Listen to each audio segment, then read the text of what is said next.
Son las 11:17 de la mañana del 16 de agosto de 2025. Sobre el norte del Caribe, un F dividido por A-18E de la Marina de los Estados Unidos patrulla tranquilamente a 38.000 pies sobre el agua azul, a unas 125 millas náuticas de la costa venezolana. De repente, una fuerte alarma rompe el silencio de la cabina. Lanzamiento de misil detectado. El corazón del piloto se acelera. Muy abajo, una batería venezolana S-300 FM oculta al sur de Maracaibo acaba de disparar un interceptor 983M. El misil ruge desde su contenedor, girando hacia el cielo, ascendiendo más rápido que el sonido. Dentro del Hornet, los tonos de advertencia gritan. El piloto suelta contramedidas de aluminio, vira a la izquierda y luego se lanza en picada. Las fuerzas G aplastan su pecho mientras lucha por respirar. Grita por radio. Misil en camino, maniobra defensiva ahora. El cohete se aproxima a velocidad Mach 6 y sigue acelerando.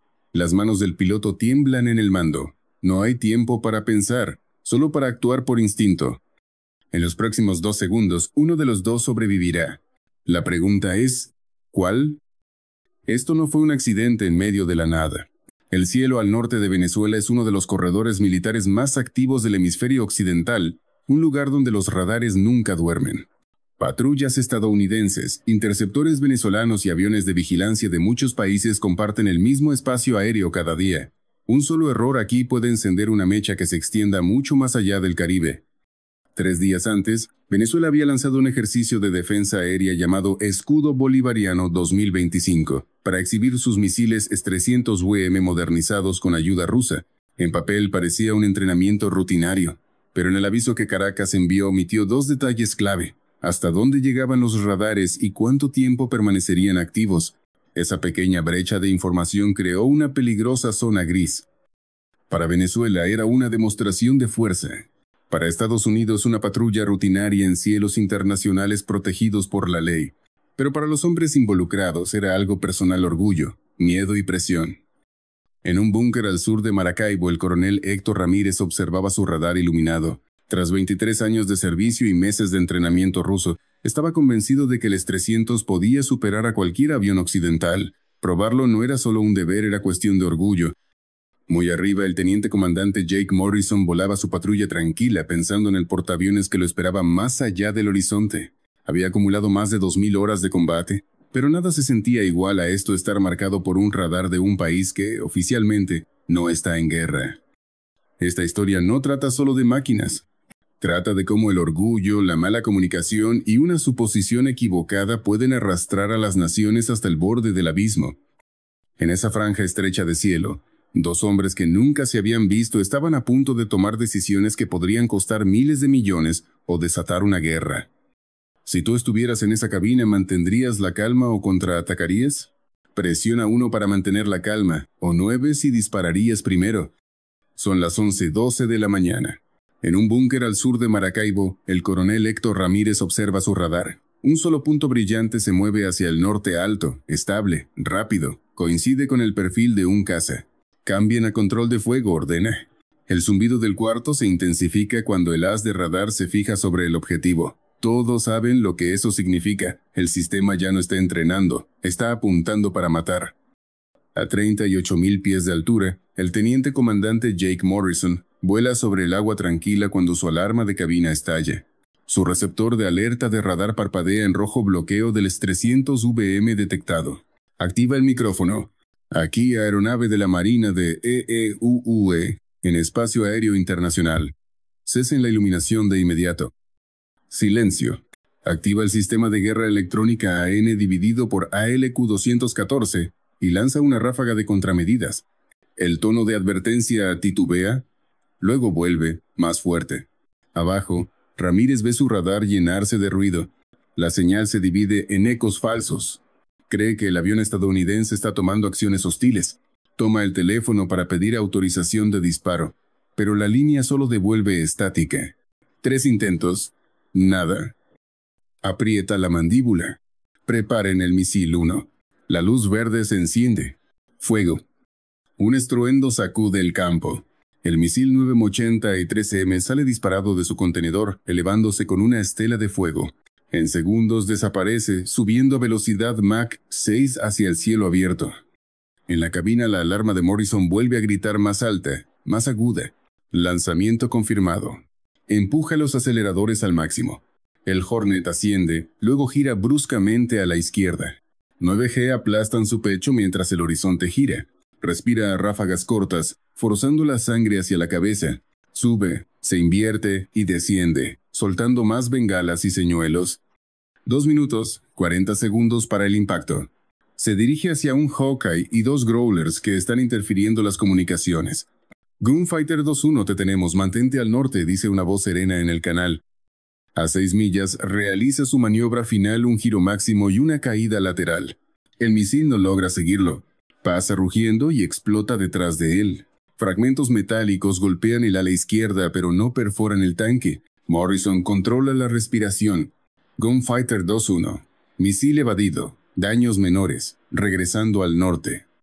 El silencio vuelve a la cabina. Está vivo. Pero todos, en ambos lados, saben que esto apenas comienza. Si crees que la calma del piloto evitó una guerra, presiona 1. Si crees que la venganza era la única respuesta, presiona 9. La alerta se propagó rápido. En cuestión de minutos, cada centro de mando estadounidense sabía la verdad. Un misil venezolano había sido lanzado contra un avión de la Marina que volaba en espacio aéreo internacional. No hubo debate. No hubo demora. Los datos de radar, el reporte del piloto y las trayectorias satelitales lo confirmaban todo. Dentro del Pentágono, las luces rojas del tablero de operaciones se encendieron de forma continua. La pregunta ya no era si Estados Unidos respondería, sino cuándo. En la cubierta del portaaviones, cientos de millas al norte, los tripulantes trabajaban a toda velocidad. 2F dividido por A-18 armados con misiles AGM-80 y 8 HARM ya estaban listos. Cerca de ellos, los IA-18 Growler encendían sus motores, con las cápsulas de interferencia calentándose como colmenas furiosas. A bordo de un submarino clase Virginia, los oficiales preparaban los tubos de lanzamiento de misiles Tomahawk. 2 destructores Arleigh Burke ajustaban su posición, acercándose al rango de ataque. A las 11:40 de la mañana, el I-2D Hawkeye confirmó: piloto a salvo, misil confirmado como hostil. El mensaje llegó a Washington en menos de 2 minutos. El presidente escuchó y pronunció las palabras que cambiaron la noche. Autoricen una respuesta proporcional. Esa frase lo significaba. Todo el engranaje entero empezó a moverse más rápido que la política. Al caer la tarde, las órdenes estaban firmadas. El grupo de ataque del portaaviones giró hacia el sur. En el centro de operaciones, los controladores aéreos trazaban una ofensiva por capas. Cazas al frente para cobertura aérea, Growlers para guerra electrónica, destructores y submarinos para los ataques de largo alcance. Sin discursos, sin advertencia, solo ejecución. Al sur de Maracaibo, el coronel Ramírez seguía en su búnker. Su radar brillaba con fuerza en todos los monitores estadounidenses. Intentó comunicarse con el mando para explicar lo ocurrido, pero nadie respondía. La línea estaba muerta o interferida. Entonces comprendió que su sistema ya no era un activo, era un blanco. A las 7 de la noche, los primeros aviones estadounidenses cruzaron el horizonte. Los Growlers llenaron el espectro con tanto ruido que los operadores venezolanos no podían leer sus propias pantallas. En los radares, cientos de contactos falsos aparecían como fantasmas estáticos. Momentos después, los destructores dispararon. Los misiles Tomahawk volaron bajo sobre el mar, invisibles bajo el sol que se desvanecía. En tierra, nadie sabía que era real. Las radios fallaban, las pantallas se congelaban, y las tripulaciones miraban al vacío. La represalia ya había comenzado, y no había marcha atrás. Si crees que esta respuesta fue necesaria, presiona 1. Si piensas que arriesgó algo mucho mayor, presiona 9. Lo que nadie en Venezuela sabía esa noche era hasta qué punto la vigilancia estadounidense ya los tenía controlados. Durante horas, drones MQ-9 y Reaper habían estado orbitando sobre aguas internacionales, registrando cada vehículo y cada radar dentro de su alcance. Cada unidad, cada antena, cada generador, todo estaba marcado y mapeado con precisión de metros. Cuando cayó el primer radar, Estados Unidos ya sabía dónde aparecería el siguiente. El coronel Ramírez creía que el silencio podría salvarlo. Ordenó a su equipo apagar todos los sistemas y desplazarse bajo la oscuridad. Los camiones se movieron lentamente por una carretera de servicio cerca de Maracaibo, pero nunca vieron los ojos que los observaban desde 12 millas de altura. Las cámaras de los Reapers siguieron las luces de los faros, confirmando el movimiento antes de enviar las coordenadas al E-2D Hawkeye. Dentro del puesto de mando aéreo, un controlador levantó la vista de su consola. Convoy desplazándose al oeste. 4 vehículos, probables componentes del S-300. La respuesta fue inmediata. Confirmada la tarea. Unidades avanzadas ajustando curso. Los venezolanos pensaban que escapaban. En realidad, ya eran el siguiente objetivo. 2F dividido por A-18 fijaron sus sensores a 70 millas de distancia. Sus misiles no necesitaban luz ni guía, solo coordenadas. Momentos después, 2 destellos iluminaron el cielo nocturno, seguidos por un silencio total. Mientras tanto, a lo largo del norte de Venezuela, los operadores de radar intentaron un truco desesperado. Encendieron transmisores falsos esperando confundir las armas enemigas. Pero para los Growlers que sobrevolaban, los señuelos y los emisores reales parecían iguales. Cada señal se convirtió en un blanco. En cuestión de minutos, más misiles antirradiación estaban en camino. A medianoche los centros de mando venezolanos habían perdido contacto con casi todas las baterías S-300 del norte. El ruido llenaba los auriculares y nadie sabía qué seguía en pie. Los hombres en esos búnkeres comprendieron la verdad. Sus sistemas no estaban siendo bloqueados, estaban siendo borrados. Son las 8:39 de la noche cuando los primeros misiles Tomahawk cruzan la costa venezolana. Volando a apenas 200 pies sobre el suelo, siguen mapas de terreno preprogramados, invisibles para la mayoría de los radares. El primero impacta la batería de Maracaibo, la misma que había disparado contra el avión estadounidense. Un destello ilumina el horizonte, seguido por un estruendo que hace temblar ventanas a kilómetros de distancia. Dentro del centro de mando venezolano, la confusión se convierte en miedo. Las radios chillan con medias frases informes de explosiones, incendios y pérdida total de comunicación. Algunos oficiales gritan por encender radares de respaldo, pero en cuanto lo hacen, nuevas señales aparecen en el cielo. Los misiles AGM-80 y 8 HARM descienden desde 30.000 pies, fijando cada emisor activo. Los radares caen uno tras otro, destruidos antes de poder rastrear nada. Sobre la costa, los F-22 Raptor se deslizan en silencio, limpiando el cielo. Los EA-18 Growler inundan todas las frecuencias con interferencia, convirtiendo el aire en puro ruido.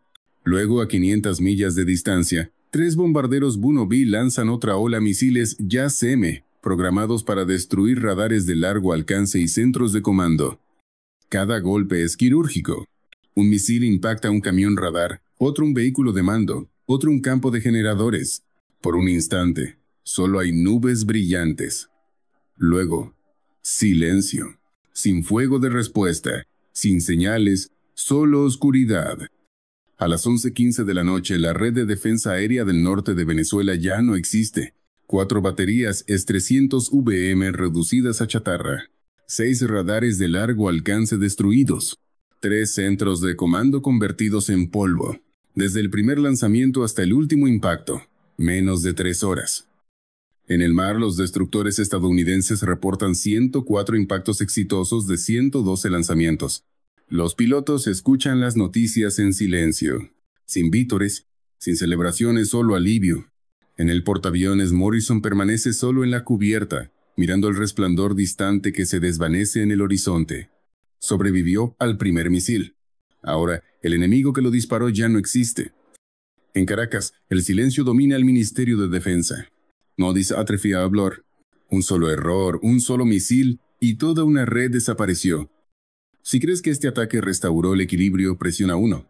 Si piensas que solo profundizó la división, presiona 9.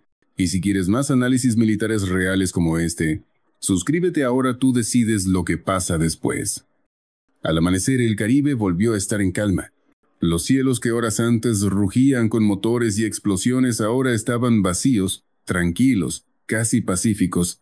Pero bajo ese silencio, el daño era inmenso. 4 baterías S-300 VM destruidas, 6 radares de largo alcance borrados, 3 centros de mando eliminados. La defensa aérea del norte de Venezuela estaba ciega. Años de inversión, desaparecidos en una sola noche. En Washington, el Pentágono confirmó que la operación había terminado, sin bajas estadounidenses. Cada avión y cada tripulación regresaron a salvo. El presidente se dirigió a la nación con un mensaje breve, Los Estados Unidos siempre defenderán a su gente y a sus pilotos. No buscamos conflicto, pero nunca dudaremos cuando se nos ataque. Sus palabras resonaron en las noticias antes de que saliera el sol. En tierra, en Venezuela, el coronel Héctor Ramírez estaba bajo custodia militar. Muñecas atadas, mirada vacía. Había pasado la noche escuchando explosiones a lo lejos, cada una recordándole su error. Disparó un solo misil no autorizado, y eso le costó a su país casi la mitad de su red de defensa aérea.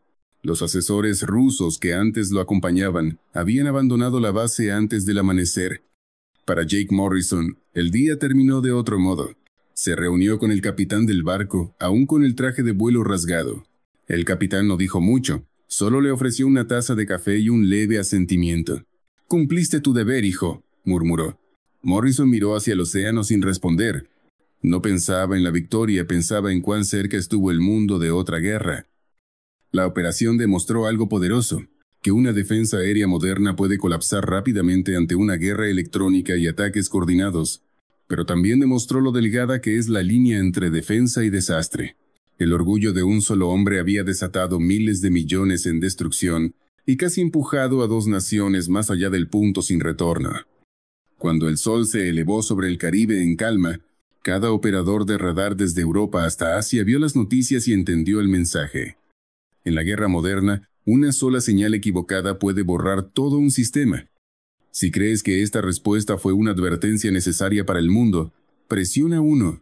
Si crees que llevó a ambos bandos demasiado lejos, presiona 9. Y recuerda, suscríbete ahora para no perderte el próximo escenario real, donde una sola decisión podría cambiarlo todo.